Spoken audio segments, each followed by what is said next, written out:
السلام علیکم درنو زده کوونکو ستړي مسئ تر دې مهاله ستاسو څخه ډېره مننه چې زموږ د چینایي ژبې آنلاین کورس تعقیبوئ. اوس راځو په کتاب کې په دې لومړي درس باندې پیل کوو. دلته لیکلي دي 01 او عنوان یې دی نی هاو، داسې ویل کېږي دی ای که. د دې درس د شروع تر مخه زه ستاسو څخه لنډې پوښتنې کوم. زه هیله لرم چې تاسې به په تېرو ټولو درسونو باندې پوه سوي یاست او هغه به مو د ځان سره تکرار کړي او د مهمو نقطو څخه به مو یاداښتونه نیولي. زه ستاسو څخه په لنډ ډول ځینې پوښتنې کوم. تاسې فقط دغه غږونه راته تلفظ کړئ. دا څنګه تلفظ کېږي؟ FOU فو صحیح.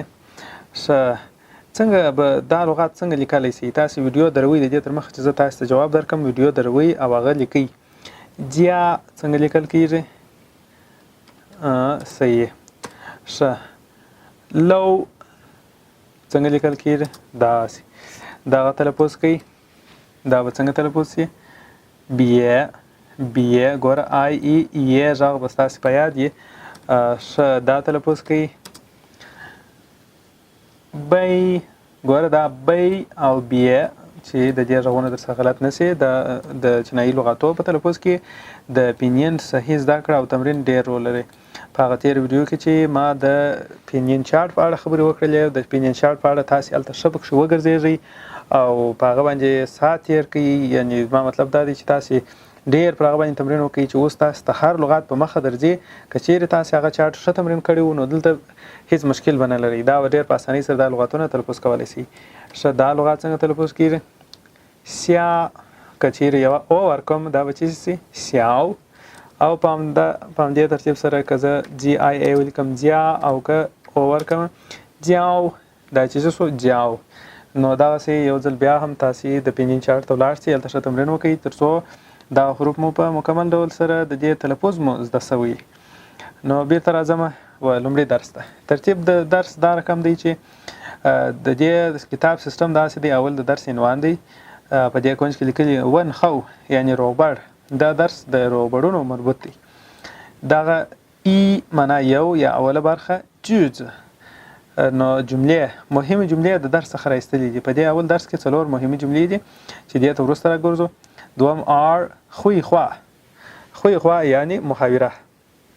دا محاوره ده. اوله محاوره ده، بیا آر خوی خوا آر دوهمه محاوره ده، بیا په دې ځای کې نوټس دي. هر درس موږ را شروع کوو د نوو لغاتو څخه را شروع کوو. د نوو لغاتو څخه نوي لغاتونه به تاسې کړه ته راسئ. اوس د اول درس نوي لغاتونه په درېیمه صفحه کې. دا دیسان یې یعنې درېیمه صفحه. درېیمې صفحې ته تاسې راسئ. دلته لیکلي دي نیو ورډز یعنې نوي لغاتونه، یا هم په چینایي دې درته وایي شنګ څه نوي لغاتونه. د نوو لغاتو څخه موږ نوی درس را شروع کوو. زه چې کله تاسې ته نوي لغاتونه ووایم تاسې به دغه نوي لغاتونه تمرین کوئ. نوي لغاتونه به یو وارې په یاد کړئ، په معنا به صحیح زده کړئ. کله چې مو نوي لغاتونه زده سوله بیا به د درس محتوا او محاورو ته ولاړ شئ. نو اوس زه تاسې ته نوي لغاتونه یو ځل وایم د معنا سره، او بیا وروسته په دوهم وار کې بیا هم راځي زه یې تشریح کوم. لومړی به داسې وکړو، تاسې زما وروسته وایست. زه د لغاتونه تلفظ کوم، تاسې زما وروسته وایست. نی هاو. دوهم نی هاو ما و خن یه نیمن تا تامن ومن. دا 12 لغات سوله. 14 نور هم سته. دو لای بابا ماما. ټوله د دې درس لغاتونه 14 سوله او دلته ځانګړي اسمونه سته، جوان مینګ او یا اسم خاص د انسانانو نومونه. دا وی وایستې زما وروسته دا وی مالی وانګلان لیوجینګ. کله چې زه د لغاتونو تلفظ کوم تاسې زما وټون ته صحیح توجه کوئ او تاسې کوشش کوئ چې په صحیح ټون سره. زه پوهېږم تاسې به د ټونو سره نابلده یاست، خو د ټونو درس موږ مخکې ویلی وو. اوس یې هغه ځای دی چې موږ ټونونه عملا په ټولو لغاتونو کې مراعات کړو. معناو ته یې اوس ګورئ. د سلام دپاره نی هاو نی هاو سلام عام په عادي ډول دا کاریږي نی یعنی ته هاو یوازې هاو ښه ته ویل کېږي نی ته هاو ښه او که دوی دواړه سره یو ځای سي نی هاو بیا سلام ته ویل کېږي په چینایي کې عمومي داسې قانون دی کله چې یو لغت یوازې موږ تلفظ کوو دا یوه معنا لري که د بیا د بل لغت سره یو ځای سي شاید بله معنا ولري نو نی هاو ځان ته لغت دی چې د سلام معنا لري نی یوازې ته او هاو معنا ښه ما دا یو ټوټه غږ دی چې معنا نه لري خو که چیرې د جملې په پای کې د ما راغلی وو نو هغه جمله سوالیه جمله ده دا سوالیه جمله ده چې هغه په هو او یا سره جواب ورکول کېږي او یا هم په انګلیسي کې که چیرې تاسو انګلیسي لوستي وي yes no questions yes no سوالونه دي و معنا زه خن ډېر دغه د خن کلمه د صفت و مخ ته همیشه کاریږي د صفت مخ ته کاریږي صفت یو لږ اندازه قوي کوي یه هم نیمن دا موږ مخکې لوستی وو څه معنا تاسې د جمع دپاره کاریږي تا دا ښځینه ضمیر دی دا تا دا نارینه ضمیر دی دی دا نو په تلفظ او ټون کې هیڅ فرق نه لري دا څنګه موږ پوهیږو چې دا اوس نارینه ته راجع دی که ښځینه ته راجع دی هغه د دې کرکټر ته کتل کېږي کله چې موږ کرکټرونه ووایو ګوره دا د مؤنث دپاره کاریږي او دا هم د نارینه دپاره کاریږي تامن دوی نارینه کسان دي تامن دوی ومن موږ دو ټوله دغه دو کلمه چې ده د دوه نفرو دپاره هم راځي دو که چیرې دوه نفره وه بیا داسې معنا لري دواړه او که چیرې ډېر کسان وه دو ټوله لای راتلل بابا پلار ماما مور او دا اسم خاص جوان مینګ په چینایي ورته وایي دا لومړی نوم دی داوی دا په چینایي کې یو نوم دی خو دا د چینایانو نوم نه دی دا په اصل کې د چین څخه بهر د نورو هیوادو د خلکو په نومونو کې راځي په انګلیسي کتابو کې تاسو دی ډیوید او یا دا هغه نوم دی چې موږ خپل په د قصص الانبیا او یا په ځینو نور کتابو کې ذکر شوی موږ داود کله چې د داود علیه السلام کیسه یادېږي هلته داود لیکلي عین قصه که چیرې په انګلیسي کتابو کې تاسو وګورئ ډیوید ورته لیکلي په چینایي کتابو کې هغه دا وایي دا نومونه لږ په ځینو ځایو کې تغیر کوي معلی دا چینایي نوم دی په انګلیسي میری او موږ په پښتو دې لپاره موږ کولی سو د چینایي ژبې د زده کړې په جریان کې دا دغه ډول تلفظ کړو معلی د یو ښځې نوم دی دا وایي د نارینه نوم دی خو په اصل کې دا د کوم نامه څخه اخیستل شوی دی میری په اصل کې د دې لپاره موږ په پښتو کې مریم یا هم په عربي کې د مریم لغات لرو او دا دوه لغتونه دا د چینایانو نومونه دي وانګ لان د ښځینه نوم دی د چینایانو وانګ لان او لیوجینګ د نارینه نوم دی دا نو بیا وروسته چې تاسو کله چینایي ژبه یو څه ډېره ولولئ بیا در معلومیږي چې دا د نارینه نوم دی که د ښځې نوم دی پر ځینو کرکټرونو باندې هم معلومیږي چې نارینه نوم دی که د ښځې نوم دی نو اوس د دې درس لغتونه موږ ټول وویله تاسو ویډیو ودروئ لغتونه د ځان سره تکرار کړئ کله چې لغتونه د معنا سره زده سوله کتاب به مو هم حتما چاپ کړي د لغتو پر معناو باندې اوس که چیرې تاسو یاداشت نیولي هلته مو په پښتو معنا یې ورسره لیکلي خو ډېره ښه خبره ده که چیرې ستاسو انګلیسي زده یې د دې انګلیسي معناو څخه استفاده کوئ دا هم ښه خبره ده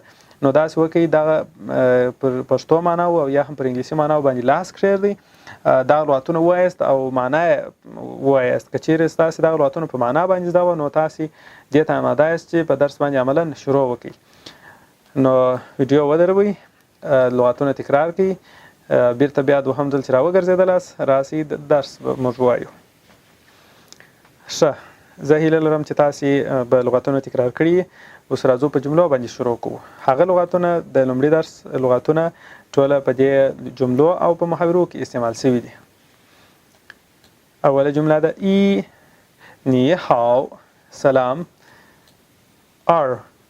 دوهم نی هاو ما ته څنګه یې لغتن کې ټوټه معنا کم نی معنا ته هاو ښه ما د سوال ټوټه د سوال کلمه ده نی هاو ما آیا ته ښه یې لغتن داسې معنا لري او ځینې وخت داسې معنا هم لري ته څنګه یې و خن هاو زه ښه یم و یعنی زه خن ډېر هاو ښه زه ډېر ښه دا بیا په ګرامر کې راځي چینایي جملې لنډې لیکل کېږي کله چې په چینایي جمله کې صفت استعمال سي بیا نو په دې صفت کې دغه د یم ټوټه پټه ده نو ماضي که په چینایي کې څوک وایي زه ښه یعنی زه ښه یم د په دا ښه کې د یم حالتي ضمیر پټ دی حالتي فعل په اصل کې دا ورسره پټ دی او په دې ځای کې دا وا اختیاري خبره ده که څوک یو چاته وایي نی هاومه دی په جواب کې وایي خن هاو هم صحیح خبره ده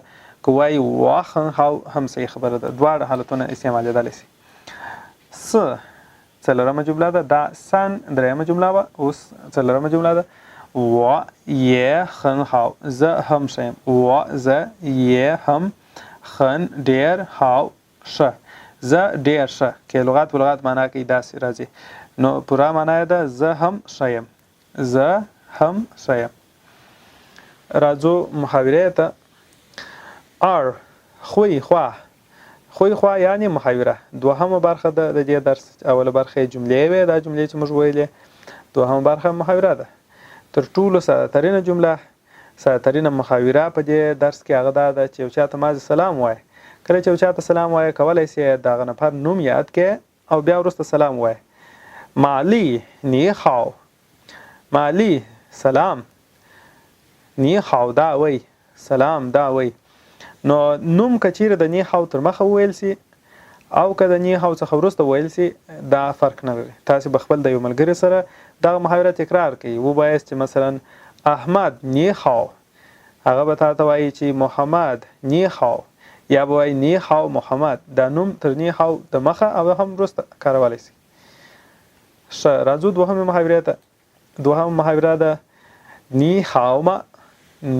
هاومه کله چې زه دا جملې وایم تاسې زما وروسته تکراروئ نی هاومه ته څنګه یې و خن هاو زه ښه یم یا زه ډېر ښه یم داسې معنا لري نی هاومه ته څنګه یې و یې خن هاو زه هم ښه یم دغه محاوره به تاسې دوه واره واورئ تر څو تلفظ مو صحیح سي زما وروسته یې د هرې جملې وروسته تکراروئ او بیا به داسې وکړئ دغه محاوره به په یاد کړئ دا دواړې محاورې به تاسې په یاد کړئ دا ټوله کورني کارونه دي که چیرې تاسې دغه محاورې ټوله دا په یاد کړئ بیا نو په صحیح معنا ستاسې دغه درس زده کېږي دا د دې درس لومړۍ برخه وه هلته نوټس دي نوټس د دې نوټس تر مخه کله چې موږ نوټس وایو تاسې به یو وار دا په ښه ډول تکرار کوئ او بیا به راوګرځېږئ نوټس دلته لیکلي دي نی هاو یعنی سلام د دې تشریح کړې ده لکه دا اوس چې ما ته تشریح درکوی دا د هرې ورځې یو روغبړ دی چې په عام ډول کارېږي هر چا ته کارېدلی سي چې یو چاته وایي نی هاو جواب یې هم بیرته نی هاو دی یعنی چې موږ په پښتو کې وایو سلام علیکم یا السلام علیکم د دې لپاره په چینایي کې لغات چې دی نی هاو او کله چې بیا موږ دغه وایو جواب یې وعلیکم سلام وایو هغه هم په چینایي کې بیرته نی هاو ورته ویل کېږي د وعلیکم سلام پر ځای باندې نی هاو ویل کېږي دوم نوټ دا دی هاو آر یو یا ته څنګه یې نو دا نی هاومه چینایي کې د دې جمله چې ده نی هاومه دا وایي دا په ورځني روغبړ کې دا استعمالیږي معمولا دغه کسانو ترمنځ استعمالیږي چې یو څه اشنایي یو د بل سره ولري د دې جواب چې دی هغه دا دی و خن هاو دا جواب دی دا کاریږي نو دا د لومړي درس هغه اولنۍ برخه وه چې تاسې تر دې ځای پورې ولیدل که چیرې مو سر نه وي خلاص شوي او یا هم په تلفظ کې مشکل ولرئ تاسې کولی شئ دا ویډیو یو ځل بیا د سر څخه وګورئ چې ښه مو سر به خلاص شي د ویډیو په جریان کې کولی شئ ویډیو ودروئ او د مهمو نقطو څخه یاداښتونه واخلئ نو دا خبره د یادونې وړ ده که چیرې تاسې دا ویډیوګانې ګورئ هلته یاداښتونه نه اخلئ دا کیدای شي ستاسې دا جملې بیرته ژر هیرې شي تاسې ویډیو دروئ یاداښتونه اخلئ ځینې مهمې نقطې په پښتو باندې د ځانو سره یاداښتوئ تر څو هغه نقطې چې دا تاسې لیکئ بیا مو هم په دماغ کې په صحیح ډول کښېني نو دغه درس به موږ په ورپسې ویډیو کې ادامه ورکړو هغه نقطې ګرامري نقطې او دلته اکسټنژن دا چې راځي دا ټوله به تشریح کړو او بیا به ورپسې درس ته دغسې په ترتیب سره مخ ته ولاړ شو د دې درس مهمې نقطې زه تاسو ته پر تخته باندې هم تکراروم چې کله چې تاسو د تختې درس ته دغه دوهمې برخې ته هم متوجه سئ نو بیا به په ښه ډول زده سئ موږ اوس د کتاب په لومړي درس کې یو صفر یو دغه نی هاو چې لیکلي دي تاسې د دې درس لغاتونه زده کړله، بیا مو محاورې وویلې. اوس راځو لکه څنګه چې مې مخکې یادونه وکړه چې په تخته به زه کار سره کوم. په تخته به زه تاسو ته ځینې نقطې ووایم او د هغه تر مخه به د ښه خبره خو دا چې د تختې پر ځای زه داسې یو تصویر کار کړم. په اوله محاوره کې موږ وویله چې که چیرې نوم اول ذکر سي او بیا وروسته نی هاو ویل سي فرق نه لري، او که ته اول نی هاو وایې او بیا وروسته نوم ذکر کړې هېڅ فرق نه لري. اوس مثلا دغه نفر وایي نی هاو احمد، دی ورته وایي محمد نی هاو، دا فرق نه لري. که نوم اول وایي که محاور که وروسته اول نی هاو وایي دا بیا فرق نه لري. اوس نو دلته نی هاو دا وایي مالی نی هاو، داسې هم ویلی سي داسې هم ویلی سي. دا وایي نی هاو مالی نی هاو، نی هاو مالی، دا فرق نه لري. دا خو اول محاوره سوله. اوس نو په دوهمه محاوره کې اول نفر ورته وایي ته څنګه یې، نی هاو ما. دی په جواب کې ورته وایي زه ښه یم، ته څنګه یې، و很好你呢، و很好你好吗. دا د ده خبره سوله. بیرته بیا دی ورته وایي چې زه هم ښه یم، و یې很好. دغه محاوره کېدلی سي چې اول واري یا د ده د خوا را شروع سي یا د ده د خوا. که د ده د خوا را شروع سوله دی به اول وایي نی هاو ما، و很好نی هاو ما و یې很好. په دغه ترتیب تاسې که چیرې یو ملګری لرئ دغه محاوره د خپل ملګري سره تاسې یاداشت کوئ، د تمرین یې کوئ. دغه محاوره د خپل ملګري سره تمرین کوئ، نو انشاءالله تاسې به وکولی سئ چې دا په اسانۍ سره دا موضوع دغه کوي زده کوئ. صحیح سو. نو دا خبره کله چې د تختې یادونه مې وکړله هغه کې ځینې نقطې وې، نقطې به ورپسې درس کې دا ټولې تشریح سي. دا بیا هم دوه نفره دي. د اول نفر خبره څه شي ورته وایي، دی وایي نی هاو ما، یعنی ته څنګه یې، نی هاو ما. دی به په جواب کې وایي چې زه ښه یم، و很، دا به دلته لاندې درته ولیکم很好، و很好، زه ښه یم. د هغه خبره دا ده چې کړې ده دا به بیا وایي نی هاو ما. دلته بیا دی عین داسې جمله وایي، نو ورته وایي چې نی هاو ما ته څنګه یې. دا ګوره دا هم سوال دی، نی هاو ما ته څنګه یې. صحیح. دا خبره وکړله.